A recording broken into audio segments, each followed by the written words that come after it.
Democracy Now!, democracynow.org. I'm Amy Goodman. The federal government's preparing to begin automatically registering eligible U.S. men ages 18 to 26 for the military draft pool.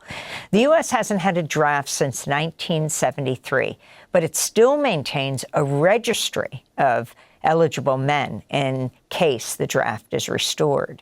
The new rules around automatic military draft registration were tucked into the 2026 National Defense Authorization Act. In early March, White House Press Secretary Carolyn Leavitt did not rule out President Trump reinstating the draft itself. She was questioned by Fox News host Maria Bartiromo. Mothers out there are worried that we're going to have a draft, that they're going to see their sons get in and daughters get involved in this. What do you want to say about the president's plans for troops on the ground? As we know, it's been largely an air campaign up until now. It has been, and it will continue to be, and President Trump wisely does not remove options off of the table. We're joined now by Edward Hasbrouck, organizer with the Anti-Draft Coalition, which opposes the plan for automatic registrations, calling for repeal of the Military Selective Service Act. Editor and publisher of Resistors.info. He is a member of the War Resisters League and the Military Law Task Force of the National Lawyers Guild. His recent piece for Responsible Statecraft is headlined, "Even if Team Trump wanted a military draft would be a fiasco," unquote. In the 1980s, Hasbrouck publicly refused to register for the draft and spent 6 months in prison. Can you talk, Edward, about what has changed? What is this draft registry that the Trump administration is bringing back? Well, since 1980, men have been supposed to register with the Selective Service system within 30 days of their 18th birthday and tell Selective Service within 10 days every time they move until they reach age 26. Very few people do. The efforts to enforce that against a handful of public non-registrants whose public statements could be used to convict us collapsed in the early 1980s. Nobody has been prosecuted in decades. But in the face of growing pressure to recognize the failure of Selective Service and the unavailability of a draft, instead, to save their jobs, the Selective Service system came up with a plan which they managed to sneak through Congress last year to give Selective Service a second chance to try to register potential draftees automatically. Now, that won't work because the federal government doesn't have the data they need, but it will produce a database that's highly vulnerable to misuse and weaponization. And even more importantly, it will continue to prop up the myth that the draft is available as a fallback, which in turn enables continued planning for larger, longer wars without war planners having to think about whether enough people would be willing to fight them. Why do you write that to activate the draft would be a fiasco? Well, in order to figure out who's supposed to register, the government would need to know current addresses, which they don't have. You don't have to report to the government when you move. They would have to figure out sex as assigned at birth, which is the criteria for eligibility for the draft, which isn't reflected in current records in many cases that show current gender.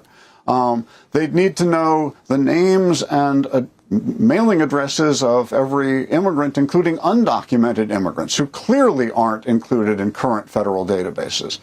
So they wouldn't have a database that's either accurate or complete. And in addition, they would have the same problems enforcing an actual draft that they had when they tried to enforce registration back in the 1980s, which are that they could only prosecute people if they could prove that their refusal was knowing and willful, which meant they first had to track them down and provably notify them, which they could do in a handful of cases for show trials, but it didn't really scale. And the reason they abandoned the enforcement of draft registration back in the 1980s was that the prosecutions backfired, and young people got the message that there was safety in silence and safety in numbers. And it's that continued quiet but persistent, nonviolent, non-cooperation by young people that has been one of the greatest successes of the peace movement and of nonviolent direct action in past decades that has prevented a draft. We should thank young people for their service in reining in military expansionism. Shortly after Trump's inauguration, DOGE was sent in and given access to the current Selective Service Registration database. What's the relationship between the Selective Service system and immigration enforcement? Well, even before putting in place this plan for automatic draft registration, which will take effect in December, unless in the meantime, in this crucial year, we can get the Selective Service Repeal Act, which will be reintroduced probably quite shortly in Congress. If we can't get that enacted, the change will take effect in December. But what that will do is it will give Selective Service unprecedented power to obtain from any other federal agency any information they think might help them identify or locate potential draftees. Now, even before that took effect, at the end of last year, the Selective Service did give notice that they will be turning over their existing registration list for immigration enforcement and other purposes. And once it goes to DOGE, we don't know what those other purposes are, but given the information in the database, it's particularly likely to be weaponized for other purposes against vulnerable trans and immigrant youth. And finally, if you don't have a draft, how does it end up? It's poor people who go into the military because they need the financial support, and that's who ends up fighting U.S. wars. We have 30 seconds.